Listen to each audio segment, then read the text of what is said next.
Olá, boa tarde. O Bora RN desta sexta-feira, 25 de dezembro, dia do Natal, está começando.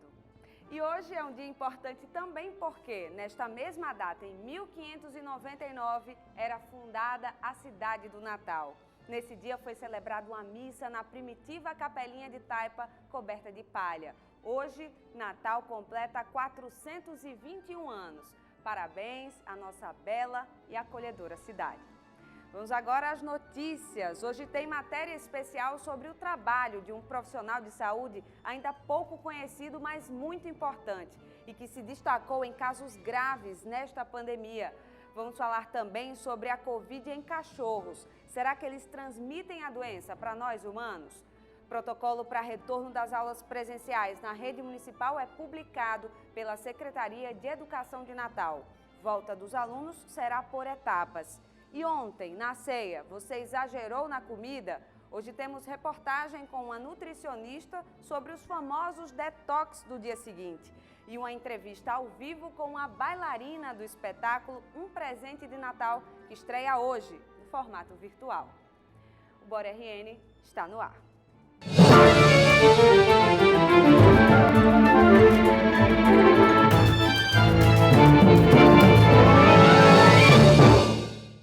Nessa pandemia falamos muito dos médicos, fisioterapeutas, enfermeiros, técnicos em enfermagem, mas tem um profissional especializado que ganhou visibilidade e ainda mais importância dentro das UTIs Covid. Você vai conhecer agora na reportagem especial. Muito ouvimos falar sobre o pulmão artificial nessa pandemia, essencial para ajudar na recuperação de pacientes graves de Covid-19. E imagine ser o responsável por manter esse equipamento funcionando, fazendo a oxigenação do sangue fora do corpo durante todo o tempo. Papel do perfusionista. O perfusionista ele é o profissional capacitado por manejar a máquina de circulação extracorpórea. É a máquina que faz a substituição temporária do coração e do pulmão. Nós mantemos a circulação do paciente estável e a vitalidade dos demais órgãos durante a abordagem do cirurgião. Jéssica é enfermeira e fez essa especialização há 3 anos. Há 2 atua em cirurgias cardíacas e ortopédicas aqui no Rio Grande do Norte. Eu escolhi a perfusão por ser uma área completamente diferenciada. É uma área que te dá uma autonomia muito grande dentro do ramo de saúde. Você tem uma importância tão quanto um anestesista e o cirurgião cardíaco. Cristiane, também enfermeira, nem sabia o que era perfusão quando foi convidada a mergulhar nesse mundo da circulação fora do corpo. Quando eu estava próxima de terminar minha graduação de enfermagem, eu já atuava no setor administrativo de uma equipe de cirurgia cardiovascular. E o chefe da equipe, Dr. Marcelo Cascudo, me perguntou se eu não queria ser perfusionista. Mesmo sem entender o que era perfusionista e saber no que atuava, eu respondi que sim. A partir daí eu fui estudar, saber o que era e logo após eu terminar minha graduação, eu fui para São Paulo fazer especialização, onde eu passei 1 ano, retornei para o estado e comecei a atuar como enfermeira perfusionista dessa equipe de cirurgia cardiovascular. E foi agora na pandemia que esses profissionais ganharam mais visibilidade e importância. Jéssica e Cristiane, por exemplo, viveram experiências intensas e únicas dentro de UTIs Covid. Elas foram praticamente o fôlego de pessoas que já não tinham mais condições de respirar sozinhas.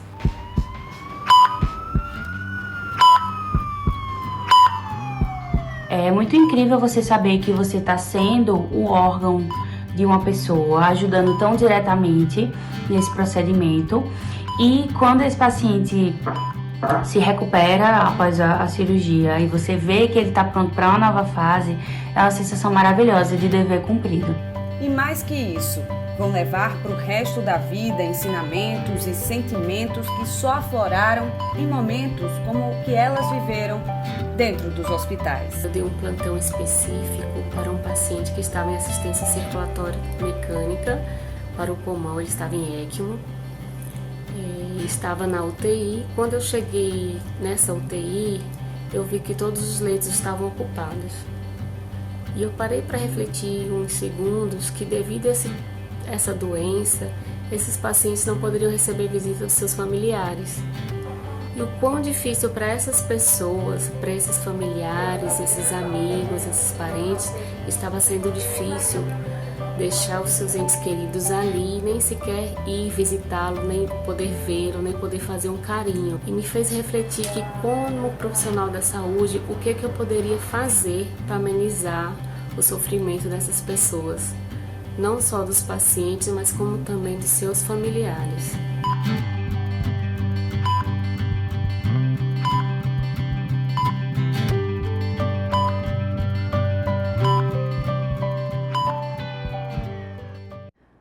Nossos parabéns e gratidão a esses profissionais. E você sabia que existem casos confirmados de coronavírus em cachorros? Mas calma, não é motivo de alerta. Quem explica é a repórter Marcela Terra. Essa aí é a Nairobi e a rotina dela mudou completamente. Os mesmos cuidados de higiene da dona, a pet também recebe. Claro que de forma adaptada, até porque álcool em gel nos animais de estimação, nem pensar. A gente tem se cuidado bastante, principalmente durante os passeios, né? Ela não faz xixi aqui dentro, então sempre que eu for levar ela para fazer xixi no retorno, a gente limpa as patinhas. A gente pensa assim que o cuidado é a melhor forma, mas a gente se preocupa sim, principalmente em relação à higiene, porque, querendo ou não, a gente está na rua, né? A Universidade Federal do Paraná estuda a relação de cães e gatos e da Covid-19. Recentemente, eles descobriram 2 pets que foram infectados com a doença. Mas, segundo os pesquisadores, não há motivo para preocupação. Ainda não existe nenhum trabalho científico comprovando, né? Assim, não existe nenhum teste em massa desses animais, tanto de cães quanto em gatos. E também não tem relatos de casos de transmissão da doença pelo fato deles testarem positivo. Por mais que eles não transmitam, ninguém sabe ao certo as consequências da Covid-19 em cães e gatos. Por isso, limpar a patinha com um paninho umedecido, manter a distância de pessoas estranhas é importante. Lembrando, nada de usar álcool em gel em animais. Ele pode ser tóxico, trazer problemas aí bem sérios para esses animais, então não deve, além de dermatite, essas coisas, a gente não deve usar álcool gel nos animais. A Secretaria de Educação de Natal publicou nesta semana um protocolo para a retomada das aulas na rede municipal de ensino. O retorno deve acontecer por etapas que só avançam se o cenário da cidade em relação à Covid-19 apresentar melhoras. O protocolo para a retomada das aulas nas escolas públicas de Natal tem quase 40 páginas e detalha como deve ser o retorno das atividades na rede municipal de ensino. O documento traz orientações para as escolas quanto à biossegurança, circulação de pessoas nos espaços escolares e também norteia gestores e professores quanto às ações pedagógicas. Pelo protocolo publicado pela Secretaria, retornam primeiramente as turmas dos anos finais do ensino fundamental e também da educação para jovens e adultos.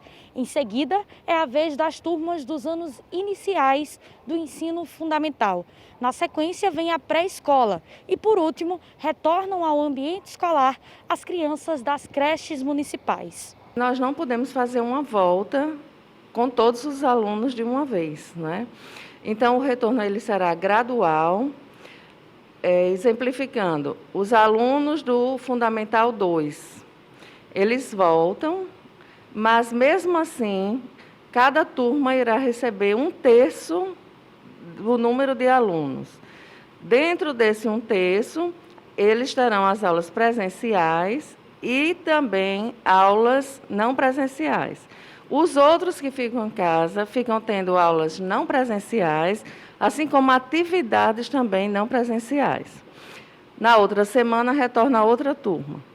Tudo isso vai depender da situação de como estiver a pandemia da Covid-19 em Natal. Do ponto de vista estrutural, a Secretaria pretende equipar as escolas para garantir a segurança do retorno das aulas. A Secretaria está adquirindo tudo que é necessário para o retorno. O prefeito nos deu carta branca para fazermos as licitações e adquirirmos. Agora mesmo estamos adquirindo os lavatórios móveis, para que os alunos possam ter mais pias, né, sabão e toalhinha para lavar as mãos, kits de máscara, de álcool gel, de sabonete líquido, toalhinhas, as squeezes, né, que são as garrafinhas de água individuais para os alunos e professores. Então, assim, as escolas estão também sendo preparadas no sentido de limpeza, de sanitização. A previsão da Secretaria é que o retorno das atividades fique para fevereiro ou março. A expectativa é que o ano letivo 2020 seja concluído durante o primeiro semestre do ano que vem. Fazer o ano de 2020 no ano de 2021, no ano civil 2021, num primeiro ciclo, certo? Com aulas presenciais e aulas não presenciais, e aí no segundo semestre começar o segundo ciclo do ano 2021, que seria o ano letivo de 2021. Então, assim, em tese, nós teríamos o ano 2020 e o ano de 2021, os anos letivos, dentro do ano civil de 2021. E a seguir vamos falar sobre a ceia do Natal, as tentações e como recuperar o corpo da comilança e das bebidas alcoólicas. E hoje também tem charge de Brum especial do Natal. Oi, Brum, boa tarde. Boa tarde, meninas. Boa tarde, RN. Antes de mais nada, espero que todos tenham tido uma excelente noite de Natal. E falando em Natal, bora aproveitar uma brincadeira típica para fazer um agradecimento super especial? Bora rabiscar?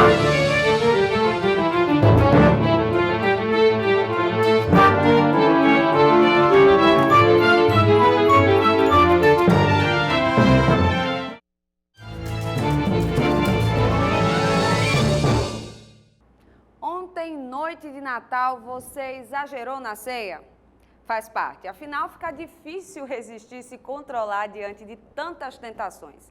O problema é que muita gente tenta compensar esse exagero depois de forma radical, mas os nutricionistas recomendam equilíbrio. Por menor que seja a confraternização de final de ano, sempre rola uma comidinha não tão saudável, mas incrivelmente saborosa. Não é, Leila? Minha mãe ama fazer lasanha, essas comidas assim bem pesadas. Lasanha é uma delícia mesmo. Mas se num dia tem lasanha, no outro a orientação é seguir a dieta à risca. É uma maneira de compensar o dia anterior. Tá tudo bem se a gente acabar comendo um pouquinho mais do que o habitual.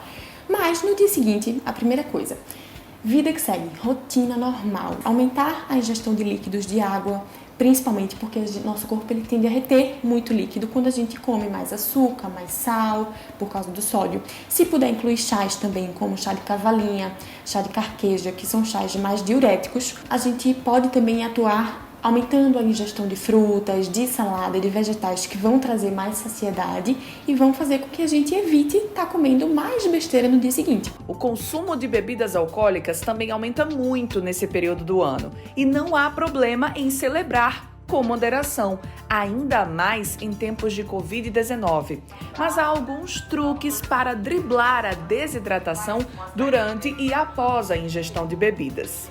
A primeira coisa é não deixar de beber água enquanto está bebendo, né? Tanto para a gente não ficar com tanta ressaca no dia seguinte, quanto até para a gente excretar mais também na forma de urina, porque a gente retém muito líquido quando a gente bebe, né? Então, no dia seguinte, realmente beber bastante água, visto que você tem mais álcool na sua circulação sanguínea, então você precisa colocar para fora realmente, né? E fazer essa alimentação mais leve mesmo, para que teu organismo possa fazer esse processo de detoxificação e você não ficar muito retida, se sentindo letárgica, se sentindo mal, porque bebeu.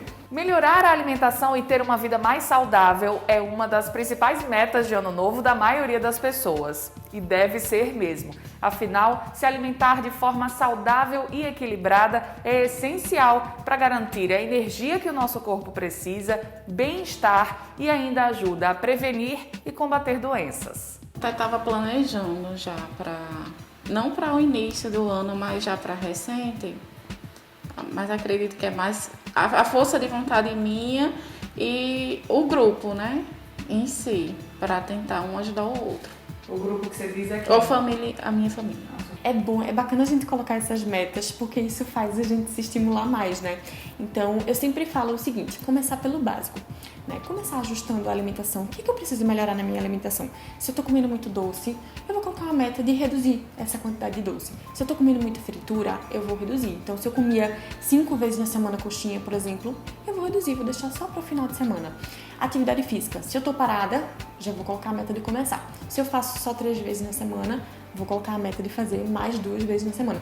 Porque isso vai fazendo realmente a gente querer alcançar essas metas para, de fato, ter uma qualidade de vida melhor.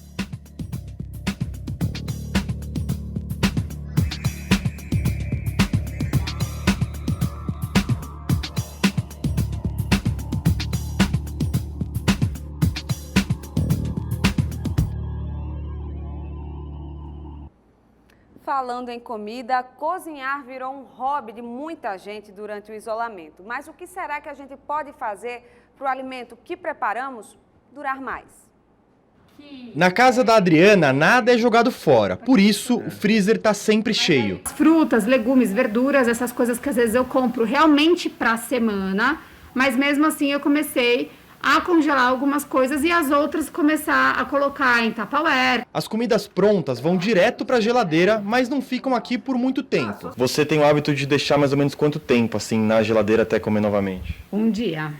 Se eu sei que eu não vou comer tudo, é um dia, não dura mais que isso. O ideal é consumir os alimentos o quanto antes, mas calma, também não precisa ser no dia seguinte. Quando você faz sua preparação, sua alimentação, seja um arroz ou qualquer outro preparo, 3 a 5 dias na geladeira. Se for um período maior, colocar no freezer, né, que dura até 3 meses. Algumas frutas, como maçã, banana, laranja, podem ser deixadas fora da geladeira. Outras, como morango e uva, devem ficar do lado de dentro. E no freezer pode ir quase tudo, exceto alguns vegetais como a alface e a rúcula. Legumes, feijão, arroz, pode deixar no freezer e quando for consumir, passa para a geladeira, né, para depois esquentar e utilizar para o consumo. Uma pesquisa mostrou que 14% dos brasileiros não comem carne. Com isso, nos supermercados, um produto tem cada vez mais caído no gosto dos consumidores. É a carne feita de vegetais. O quadro da entrada já avisa. Tem tender, peito de peru e até costelinha. O nome é o mesmo, o formato também, mas nenhuma dessas carnes aqui são de origem animal. Este açougue especializado em carne vegetal é o primeiro de São Paulo. Foi criado para atender a quem não come carne, que segundo a última pesquisa Ibope de 2018, corresponde a 14% da população brasileira. Aqui o cliente pode até pedir uma picanha, mas é de grão de bico. Então, por isso a ideia de trabalhar com fake meat e trazer, então, um vegano, um vegetariano a entrar num açougue e comprar uma picanha vegetal, uma costelinha, que é uma experiência que eles nunca teriam. Nessa hamburgueria em São Paulo, a clientela só tem crescido. E para expandir ainda mais o público, o cardápio ganhou uma opção sem carne. Todos os amigos têm, sai num grupo de amigos, sempre tem um vegetariano, você tem que dar uma opção. Nossa é abóbora com curry, tá? A gente faz a massa da abóbora com curry, para ficar com um temperinho legal, frita na fritadeira. Aí ele fica com uma capa crocante e é super, super gostoso. Quem gosta de carne, mas quer variar um pouquinho ou diminuir o consumo, encontra boas opções no mercado. Esses 2 hambúrgueres foram criados pela Titi. Sim, são os flexitarianos. Então a gente fez esse produto pensando nessas pessoas, que para poder reduzir o consumo de proteína tem que ter alguma coisa para substituir. O dono da marca, que já é tradicional pelos produtos bovinos, vê no hambúrguer vegano uma tendência para o futuro. O produto de base vegetal está crescendo muito. Que tamanho que ele vai ficar, ninguém sabe. Mas que ele tem um espaço e terá um espaço maior no futuro, não tem nenhuma dúvida. Pela primeira vez em 23 anos, passando por vários palcos, versões e gerações, com apresentações em Natal e no interior, o espetáculo Um Presente de Natal este ano será virtual. Por causa da pandemia, o alto natalino mais tradicional da cidade poderá ser visto pelo YouTube a partir de hoje. Vamos conversar então agora com uma das estrelas desse espetáculo, a bailarina Bianca Dori. Bianca, bem-vinda ao Bora RN. Você é linda e o espetáculo mais lindo ainda. E a gente queria saber, então, como é que foi, né, gravar, né? Esse ano não está perto do público, passeando pelos palcos. Como é que tá esse formato? Boa tarde. Boa tarde, gente. Obrigada pelo elogio. Então, foi como você falou, né? Foi diferente, mas ele foi muito bem construído e com essa segurança toda que a gente teve, a gente conseguiu relaxar e aproveitar um pouco também do espetáculo. Fazer arte é sempre difícil, realmente foi muito diferente para a gente não ter o público por perto, né? Mas nós ensaiamos com uma quantidade menor de pessoas. O espetáculo foi gravado. Normalmente a gente ultrapassa o limite que a gente fez esse ano. E tivemos todos os cuidados, né? Que deve se ter com relação à pandemia, né? Para a gente entrar lá, tinha que verificar a temperatura, todos usando máscara, tínhamos tapetes sanitizantes. O lugar onde a gente ensaiava foi numa escola aberta para que a gente pudesse circular melhor e fazer um distanciamento maior entre o elenco, que já estava reduzido. Então foram muitas mudanças, mas eu acho que mudanças que valeram a pena, porque o espetáculo está belíssimo, vocês vão poder assistir aí. Foi uma transformação incrível e que gerou um produto muito bacana. Acreditamos, temos certeza que sim. E qual a mensagem desse ano, né? Todo ano vocês tentam trazer alguma temática, o que é que vocês pensaram para esse ano, que foi diferente no geral, né? Então, com certeza. A gente sempre fala um pouco, né, assim, do nascimento de Jesus, que é o nosso, né, é a nossa inspiração, o mote, vamos dizer assim, primordial do espetáculo. Mas é um espetáculo que fala muito da fé, da esperança, né? Que traz mensagens de olhar através de uma criança e buscar através do amor a cura para todos os males. E por que não para a Covid também? Então é essa mensagem mesmo de através do amor, desse legado, né? Que vem através da sabedoria infantil, que a gente possa modificar, né? As intenções humanas e melhorar o nosso mundo como um todo. Perfeito. Então, convide as pessoas a assistirem o espetáculo. Como é que elas podem fazer? Qual horário? Hoje, dia 25 de dezembro. Então, vamos lá, gente. Se liga aí. Entra lá no YouTube, se inscreve no canal. É um presente de Natal RN. Tem sido bastante divulgado. E a partir das 20 horas, vocês vão ter acesso a esse espetáculo. Ele vai ficar também exposto para vocês até o dia 6 de janeiro. Então, junta a família, avisa quem vocês puderem, se inscrevam no canal e o resto é só diversão. Que maravilha! Vamos prestigiar com certeza, viu, Bianca? Muito obrigada pela sua participação e sucesso para vocês. Sempre por mais 23, 50 anos de espetáculo. Com certeza. A gente quem agradece. E o espetáculo tá lindo mesmo. Não deixa de assistir, gente. Até uma próxima, Bianca. Obrigada. Olha, o Bora RN neste dia de Natal acaba aqui, mas antes, a charge de Brum, que eu compartilho da ideia que se resume em um sentimento: gratidão. Feliz Natal a todos.